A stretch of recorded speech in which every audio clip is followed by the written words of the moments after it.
And I'm Elisa Bokeen, and we are two brown chicks changing the face of therapy on both Both sides sides of the couch. Yay! Yes. Welcome back. Welcome back. This is going to be another good episode. We have Dr. Lawanda Hill, and we are so excited to talk to her about some of her experiences today and the experiences of Black women. Yes, for this sure. is I'm going so to be excited good. to be here. Thank y'all for Yes. inviting me. Of course. Yes. And we're going to be diving really into the experience that Black women have in these workspaces that are generally not good for one's mental health, right? Mm-hmm. To say the least. But before we dive into that, Dr. Hill, please tell us about the work you do and why you started to do this work. Thank you so much. So first of all, I love y'all's intro. It's giving me Thank you. all of the energy, all of the life. So I am Dr. Lawanda Hill. I am a licensed psychologist. I'm a consultant, and I am a Black women's wellness expert. So I see women professionally from therapy in Texas and California, and then I coach women all around the U.S. And so my specialty is Black women, all things Black women, our plight, our journey, our struggles, our triumphs, our challenges. And the answer to that is simple. I think that our ancestors did the work for us to thrive, and they didn't get that opportunity, and we owe it to them to pay homage by being the best version of ourselves. And so because of our histories and because of what we've gone through, we don't always have the right tools for that, the journey for that, the mindset, even the models for that. So my work is dedicated to giving Black women the space, all the space they need to help them thrive. That's awesome. I just decided that's going to be the name of this podcast. Our ancestors work so that we can thrive. I love that. Yes. That is so good. So Elisa made me very aware that you recently wrote an op-ed about the workplace trauma you experienced at Stanford, which has had a positive response. Can you speak a bit of what you experienced and comment on how this is a common thing for Black women? Oh, yes. What, do you have time? Like, where? Yes. Where do you want me to? I'm gonna make sure I don't shake my head off my body as you're talking. So my experience at Stanford, so specifically, what was the question again? Like, just comment on it and Black women. Yeah. So what was your experience, and then how common is it for Black women? Oh, okay. So my experience at Stanford, for those of you who haven't read the op-ed or know about it, it's entitled "Courted, Booed Up, and Gaslit" by Stanford, and that would describe my relationship. I was heavily courted. I was deeply planted in Houston, Texas. Shout out to the H. That is my second home. I love it. It was not easy to leave. But I was courted to leave, to come into the Ivy Plus institution, if you will. And I remember the hiring manager sharing with me, our black students are thriving. They just need additional support. And so, of course, I'm all about Blackness and, helping Black students who are high achievers do the work. So I uprooted and I left, and I was courted, and then we were booed up. I got there and I got to work very early. My first incident that I responded to was a student death, a death by suicide, followed very closely by a news incident. And so that alone should give you a sense of the type of toxicity that I'll talk more about that I was navigating, that I didn't know I was navigating. And so because myself and other Black women specifically are conditioned to deliver and conditioned to be perfecters of justice and democracy and DI champions and make the ground more ripe, I was willing to do that. And because I was willing to do that, I was booed up. So it's like, okay, great. We have a workhorse, if you will. But I am a provocateur, and I don't shy away from hard conversations. And I'm very frank about what I observe. So when I begin to observe problematic, anti-Black, racist things, I name that. And then that is where the gaslighting began to happen. Concurrently, I was doing, if Trey Songz say, I bet the neighbors know my name, the administration know my name. Every single one of them knows my name. And so because of that work, I was being asked to do these things, but, people want to be comfortable. And so when I began to make people too uncomfortable, that's where the gaslighting began to happen. And I was going to stay, but I remember my boss, shout out to Dr. Bina Patel. I love her so much. And we were having a very good conversation. And she said, you're what's best for Stanford, but I don't know if Stanford is what's best for you. right now. Mm. And I felt that, and I had already known that to some degree. And so I was kind of like, do I stay? Do I go? And I had my first and last panic attack. And after that, I was like, the body keeps the score. This place is too heavy. It's too toxic. Yep. It's too problematic. So I needed to self-select out. And I did. And so that's that's just the very dirty notes, the quick and dirty notes Right. of the experience. And so to your second piece of your question, does this happen to Black women? Absolutely, often. It's commonplace. It's why I wrote the op-ed. As I mentioned, my practice is dedicated to Black women, specifically Black women leaders. And so as that, just that along with the owner of a DEI firm, and then I was chairing the Black Coalition at Stanford, these stories were just coming, inundating me every day, every day, every day. And people were fearful to tell these stories. You know, if you were to go take a look at that op-ed right now on LinkedIn, you will see 60% of those people are still Stanford employees commenting. And that Wow. speaks Wow. to the like, thank you for writing this. Thank you for telling this story. That's all they can say, right? Because they're still there. And so I wrote it because one, it's their experience. Two, was healing for me. But three, there needed to be public accountability to the way institutions like Stanford court Black women, boo them up, gaslight them, and create traumatic experiences that we have to do the work to heal from. And so it has been met overwhelmingly well. I mean, there's some riffraff, coming out with the racism and BS, but by and large, it's been good, and it's been therapeutic for people because people relate. One thing that you spoke about was that's when the gaslighting begins. And sometimes when we're being gaslit, we don't realize we're being gaslit. So I'm Mm-hmm. curious for you, was there a time that you were started to question yourself? And the reason I ask is because I know how you are, and you're very clear and you're very aware, but did that Mm-hmm. happen to you at any point also? Absolutely. Like none of us Yeah. escape toxicity, and the function of it is to slowly erode, and make you question yourself. And so, and I wrote this in the op-ed. So the first time I began to question myself about being gaslit was with the Black Fist. So if you haven't read Mm-hmm. it, Mm-hmm. I was curating the visual for Black Lives, right? This was right after George Floyd, and every company across the US was anti-Black and Yep. anti-racist, I'm sorry. And they wanted to do this work, and so they moved to have a visual for Black Lives. And then I got called in to curate it because I like to curate and I'm pretty good at it. So I'm curating the visual for Black Lives. And I was like, what's going to be the image? Like, people in pain. At this point, we like, 6 months into at home, Right. isolated, the trauma is happening. We're seeing the disproportionate rates of deaths of Black and brown folks. There's no cure in sight. 45 is still in office. It's Mm. just a lot, like we're in a really Right. tough place. And so I was trying to create a space that would be cathartic and healing for people. And so I submitted the Black fist as the image of the flyer, traditional. Any Black person in this space get it. Well, y'all, the image came back for my approval, and they had changed it to a white fist. Wow. They had changed it to a white fist. And so I was kind of like, am I tripping? Right. Like, no. Is this a white fist? So, because you kind of feel like, no, Yeah. Lawanda, that can't be a white It fist. doesn't even make sense if anyway. Right. You know what I mean? Right. Right. So I'm starting to question, to Elisa's question. I'm like, Yeah. maybe I'm tripping. Like, maybe I'm just kind of bitch. So I sent it to like 6 of my friends. And I said, what you see? They were like, that's a white fucking fit. Like, and they were livid, right? And so I was like, thought so. So now let me send my response.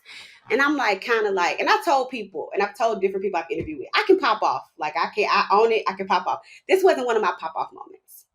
This was one of my, hey, this is very inappropriate. And this is actually harmful. We're very wounded right now. I don't understand why anybody would assert this fist to be plastered on our message. Y'all, the oh my God, it's not a big deal. You're overreacting, blah, blah, blah, blah, blah. And I'm like, well, am I kind of like just too raw right now? Like, am I overreacting? It's just a fist, Lawanda. And everybody's like, no, it's not just a fist, And so just that insidious nature of like the deflection of responsibility, right? The refusal of accountability, and how it's just so casually done made me begin to question, am I tripping? Like, and maybe it's just a fizz. It's not just a fizz. It has a lot of meaning to it. So I feel like that was my first time really beginning to question, am I overreacting? And they were gaslighting me. Yeah. Which, part of what you speak about is that one of the many reasons, right, that you left Stanford was because of white toxicity, right? Mm-hmm. So can you tell us what is white toxicity and how does it impact Black and brown folks? Mm-hmm. It's a word I created because it just didn't seem like it was a word in the vocabulary that could capture the harm that they do. And so white toxicity to me Mm-hmm. is defined as the many ways in which whiteness shows up, being aware and unaware, and how they're showing up and their inability to deal with their socialization creates harm and toxic spaces for Black folks. And so I used this example a couple of weeks ago. White toxicity is whitewashing. It is white supremacy culture. It is microaggressions. It is white tears. It is white fragility. It's all of these things that they've been conditioned in way they've been conditioned to be, that they knowingly and unknowingly show up, that creates a hard environment for me. So at Stanford, I call it, I was working a 4-10 schedule. So I do 4 10-hour days. And I had 7 or 8 to myself. But at 9 o'clock, I got white fragility. I got to go deal with white fragility at 9.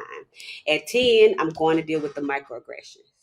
At 11, I have white supremacy culture, policing my tone, policing my hair, policing my level of professionalism, right? At 11, I got the white tears. I got to deal with everybody who's just so hurt and just can't deal with this response and this feedback that I'm giving. And then at 12, I got to go and deal with the trauma that's intentional racism that's happening. So from 8 to 12, I got all of the white toxicity accumulating. And what does toxins do? Eat away at your health, destroy your health, break you down. And so every day, every single day, and some people feel like, oh, well, it's just a microaggression, Lawanda, to you. But I just met at 10. I had another one at 9. I had another one at 8. I got another at the end of the day, because we even talked about my clinical work was predominantly Black and brown folks. So they are dealing with their own level of disillusionment about this institution. And then I'm having a whole space for it. So white toxicity was the accumulation of white supremacy culture, the lack of awareness of the ways in which white people are socialized, how they move and manipulate and weaponize things that are so easily available to them to create harmful.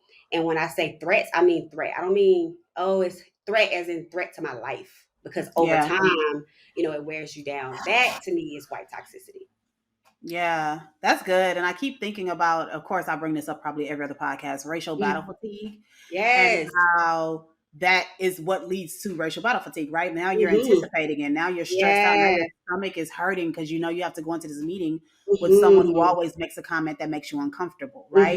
Which then increases your stress and all of those things. So I am curious, like, why are Black women probably especially vulnerable to experiencing workplace trauma? Like, I feel like when you said something earlier around we deliver, perfectionism, all those things, kind of play into like what we want to be as a professional. So I'm curious to hear, why do you think we're vulnerable to? I think we're vulnerable. I'm just thinking about a lot of the Black women that I work with, and I'm thinking about their vulnerability factors. I think Black women are committed and dedicated to the work. And I think institutions are not dedicated to the work, and they will gaslight you. And so you take that combination, and we never stop trying. We never stop fighting. We never stop trying to make it better. And so I think, one, our commitment to the work.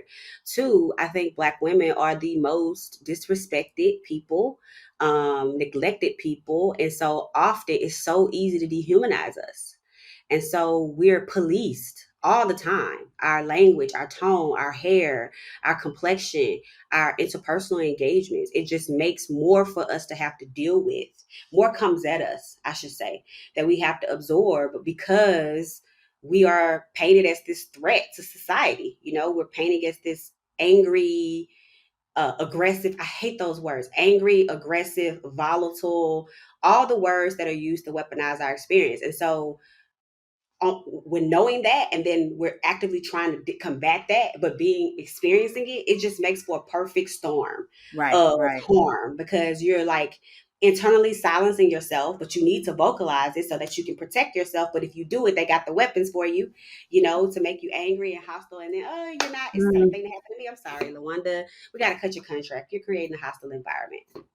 So gotta cut you. You know what I mean? So I think we have a lot of everything stacked against us in that way that makes it harder for us, or makes us more vulnerable, I should say. Yeah. It's making me think of we previously had one of our guests talking about imposter syndrome with Black and brown women. So you combine often having imposter syndrome in these spaces where you might be one of the only, and then in addition to that, you're experiencing all of the ways that you start to further question yourself because you're being gaslit. And it's kind of like what you said, like, I got to deal with this at 9, then I got to deal with this at 2, and then before I leave I got to, and that's not just one day, right? Like, this is what I do on a regular basis. How is that not going to take a toll on our mental health? Exactly. And guess what? And sometimes it does make us angry. Anger is a layered emotion, right? Underneath my anger is that I'm frustrated. And underneath that is that I'm disappointed. And underneath that, I'm hurt. That you can't see me, that you refuse to see me. So yes, my words are pointed and they're sharp. And I may come off as angry because nobody's asking me why I flipped the table. You just pay attention to the fact that I flipped it, That's the only thing that matters. That's all that matters. And that it's just a vicious cycle that feeds itself. And so I wanted to illuminate that cycle so people can kind of step outside of it and take a bigger picture look, because we just so absorbed in it, Yeah.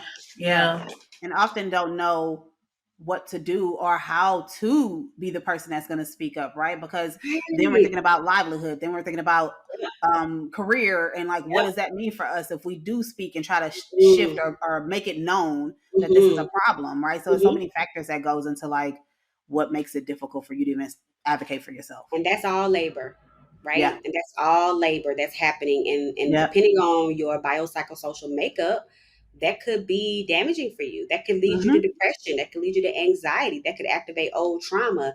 And so now we talk about mental health outcomes. Right. All of that's happening and nobody is seeing it. All we're doing is showing up, smiling, and being professional. But internally, all these things are going on. Yeah. And then part of what you spoke about is that in 2020, right, like everybody suddenly started to take some of these things into consideration, and you have organizations saying, this is important to us, please come, and we want to create a safer space for our team. And a lot of the times when we have these discussions, we talk about how we can cope, right? How Black women can cope, how brown women can cope, how Black folks and brown folks can cope, right? To be able to survive these environments, which of course that's important, useful, helpful information that we need. But what would you tell the leaders of these organizations and allies, people who identify as allies, about what they need to do to create safer spaces for us? I was trying to find this quote because it summed it up so well for an answer to that. And it was basically, I'm going to try to paraphrase it. Allies, leaders, they said, treat racism or anti-Blackness, right? Because racism can show up in the forms of, anti-Latinx, anti-Asian, anti-Black. So, there's many forms. And I'm talking about all of them generally and also anti-Blackness specifically. And so they basically said, treat that posture of racism as you do COVID when we did in 2020. Assume you have it. Do the work that you need to do not to spread it. Okay. And actively do things if you have contracted to undo it, right? Building up your immune system and so forth. So I would say, and I say this to allies, I say this to people all the time, no one escapes conditioning. You've been conditioned to be anti-Black. You've been conditioned in some way to be homophobic. We've all been conditioned some way to be ageist. It's just the nature of our conditioning from what we've heard to what we see. Assume that you are not superhuman and that you have some of that internalization. And then ask yourself, what and how can I intentionally begin to unlearn that so that I can be a better ally, so that I can be a better leader, so that I am not contributing to the space being toxic. The first is that assumption. Like, don't assume you're exempt, right? Black folks have internalized anti-Blackness, right? That's just the nature of the way this country works. Right. So assume you have it, and now intentionally pursue that growth like you do your promotion, like you do your money, like you do your kids' well-being. Intentionally, pursue, how do I become more aware? I think when people want to move to action, I think awareness is always the first stop, because the unaware person is a dangerous person. If you don't even understand how you're like, hey, Lisa, I have like so many Mexican friends, and like, they love me. Like, if you think you connecting to me in some way, Right. you know what I mean? You created some harm. That ain't it. Proximity to Latinx folks don't make you anti-racist, because you have proximity to them. And so I think so often we don't start with that awareness because it takes work, and it's not the popular opinion. I think people would say go to training. I think people would say educate yourselves. And I believe all that's true. I also believe that we need to be more aware, and we need to understand what ways are we contributing. What are our areas that we don't see? And there's plenty of people offering space to do that. There's plenty of people offering work to do that. Let's just take advantage of it so we can be more aware of how we show up in the world. That's perfect. I think, to your point, awareness is, when we talk about any change, or even just when you are taking stock of your life, you have to start with awareness, right? I need to see what is happening already before I can decide how I'm going to move, if I'm going to do something different. Exactly. So that's perfect. That's perfect. Mm-hmm. So what do you say to Black women that are in these spaces, right? What is one thing that they can begin to do today to have these tough conversations or to advocate for themselves? So this is very good. I just did a talk about this yesterday with Dr. Ty of the Black Girl Doctor, and we talked about 3 questions Black women should ask themselves when navigating work environments, but also just toxic work environments. And she gave this, I think it's an African proverb that's rooted in a different context. But the first I say is, who am I and where am I? Who am I? What do I bring into this space? What are my social identities? What am I bringing into this space, and where am I? I'll use I statements. I don't think I did a full assessment of where am I? What does this organization stand for? What is the proof? Because people can give lip service, but am I seeing it in the actions? Right. Where am I and who am I and how am I showing up in this space? And I think one of the things that I like to encourage Black and brown folks and marginalized folks in general to ask themselves is, where are you? And what are your threats in this space? Right? If we can identify threats to our well-being, we can figure out how we're going to navigate them, because the reality is that we're going to have to.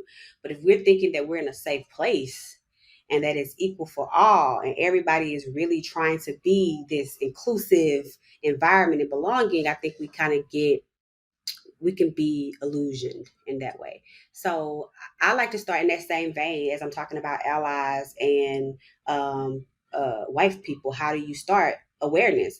Who am I and where am I? And how is this environment? How am I taking pulse on how they're showing up? What am I seeing behaviorally to suggest that this may be a place that's safe for me, or that there may be some things I need to be concerned about? And then getting the support. And that could be from community. I love y'all Melanin and mental health response to these tragic global events. I like that little checklist. Gathering community, do something empowering, engage in pleasure. How am I going to navigate this space? Because you can't fight this in isolation, right? We have to find our community. Exactly. And let that inform you. And that comes from support. It could be professional support, or it could be communal support, but it has to be. So I want Black women specifically to start assessing. It takes critical consciousness, what I call it. What am I navigating in this space? And sometimes you don't have the words for that. You can get support for that. But I think that awareness helps us be intentional in how we move. Yeah. And really speaking to what you said at the end, having these safe spaces to be able to get the distance, right? Like there's nothing wrong with you. What's wrong is the environment that you're in, right? And that it's not an affirming environment, which is why the work that you do as a clinician is so important, right? And to be able for them to also be able to see themselves in you, and you have firsthand experience and can affirm, like, yeah, this does happen. That did happen to you. It's so important and so much necessary in order for us to be able to heal, which takes me to my next question, Dr. Hill. Why then do you believe that therapy is dope? Ah, therapy. Oh my God, it's such a low. I was thinking about this. I was chewing on it. Therapy is dope for so many reasons. One, you have a space to be. And I think we take that lightly because to be Mm-hmm. in our fullness, Mm-hmm. everybody doesn't get that experience. And therapy is a place for you to absolutely, unapologetically be. The center is on you, which so often, Black and brown women specifically, that's not our reality. The center is on everybody else. So here's Right. this dope ass space where it's all about me. I get a chance to invest in me. I get a chance to pour into me, and I get a chance to pursue my greatness as ferociously and fiercely as I do everybody else's healing, as I do everybody else's needs. And that for a lot of folks is new and it's novel and it's such an amazing experience that they don't often get. And so I think it's not, you can't describe it in any other way except for dope, because you finally get to give to yourself, invest in yourself in the same way that you give to other people. You said something, and sometimes, like, it's right in front of you, but you don't see it, and then somebody says something, you're like, oh. And what you Right. just said, not everybody gets to experience this, to where you can show up with your vulnerabilities Mm-hmm. and with all of who you are, that Mm-hmm. you may not show to anybody else, that Mm-hmm. even sometimes, your partners, they might see some of it, but for whatever reason they may not see all of it. Mm-hmm. But how powerful to be able to say, I get to have this experience where there's another human there, Mm-hmm. and I can allow myself to be seen fully and be poured into, right? Like, Mm-hmm. I don't have to guess, like, how Yeah. are they going to receive this? Like, I'm coming here so you can pour into me. So I love Exactly. that. That's so true. That is so true. Thank Yeah. you You, for you, you that. get That's going to to stay with me. unapologetically be, and we take it for granted, right? Because we Yeah. are clinicians who have therapists and have, so we be waiting like, all right, I can't wait to tell Dr. Yes. all the stuff that went down, but a lot of people don't have it.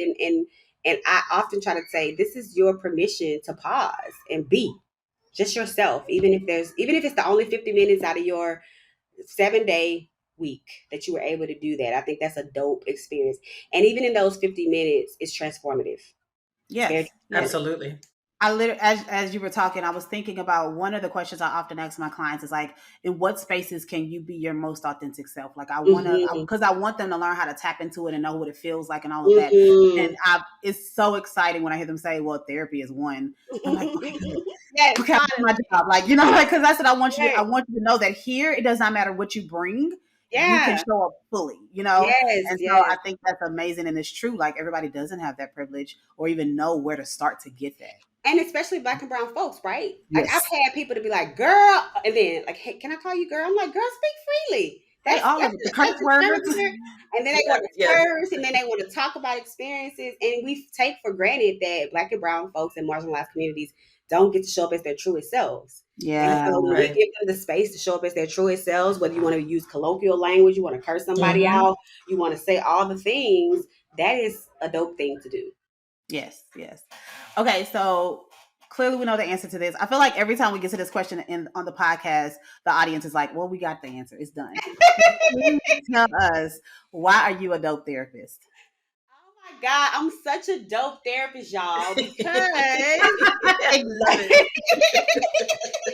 I love it. I love I'm a dope. it. Yeah, you I know it. think We know it. I know it, y'all know it. Let's just go ahead and own it. It is what it is. I think I'm a dope therapist. One, for two reasons. I understand Black women's plight because I am a Black woman.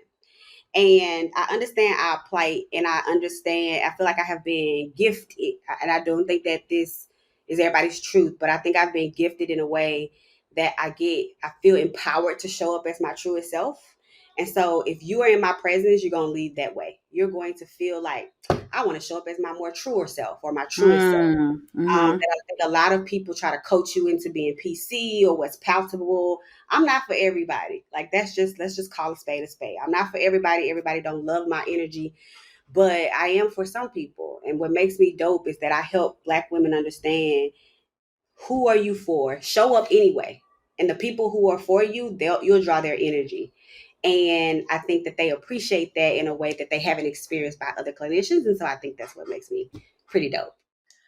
Well, luckily we love your energy. And we don't know who these lame folks are that they don't love your energy too. I'm like, oh, you too much. And I'm like, look, I'm sorry. I'm just enough. Right. Go find less. But what about the folks that love your energy too? Where can they find you? How can they work with you? Please tell them how they can be in touch with you. Tell us all the ways. Oh, yes. So people who love and think I'm dope too. You can find me at www.drlawandahill.com. There you will be able to connect with me. You'll see what I'm offering. I am a licensed psychologist in Texas and California. So if you want to take a deep dive into anything in the sphere of Black women trauma, Black women wellness, Black women mental health, deeper dives, therapy, Texas and California, I'm your girl. If you want to learn how to navigate these professional spaces in a way that feels more empowering and more authentic to your voice, we can do wellness coaching, executive coaching, I call it, across the U.S. And I have a lot of fun in that space because I have all the trailblazers, y'all, the COOs, the CFOs, the early career. They are like, listen, I need you to help me move differently. So you can find me on my website for that service. And also one of the biggest things that my newest service that I am promoting is the Executive Leadership Development Workshop. And so that is for any Black woman leader, multiracial, biracial, Black, any Blackness across the diaspora, Black woman leader, early to mid to senior career, who struggles with broaching these critical conversations, who struggle with navigating ruptured professional and personal, because it be turning real personal in the workshops, relationships. This is a workshop space dedicated for Black women leaders to get that support. So you can find me on my website, and then there you'll see all the services that I'm offering. That is so awesome. We will make sure to link everything because y'all need to follow, find, work with Dr. Lawanda Hill. Thank you so much for joining us. This has been amazing. It's been so fun. Thank you for having me, y'all. My energy is I'm so full right now. So y'all gotta are we. So are we. Yes. Yes. Oh, you know we're gonna have you back. We know I need to be in person. Yes. Yes. Listen, I tell folks I'm bi-coastal. I spend 25% of the time in Texas and Houston. So perfect. I will make my way. But we also like to go to warm weather, and so wherever you want to meet, we can be there. I love it. Yes. All right. Well, thank you all for watching. We really appreciate it, and I hope that you enjoyed this episode as much as we did making it. Head over to melaninandmentalhealth.com to find our dope merchandise, find other dope therapists, as well as listening to our previous podcast. You can also follow us across social media at Melanin and Mental Health, Melanin Health on Twitter, and we will see you next time. Bye.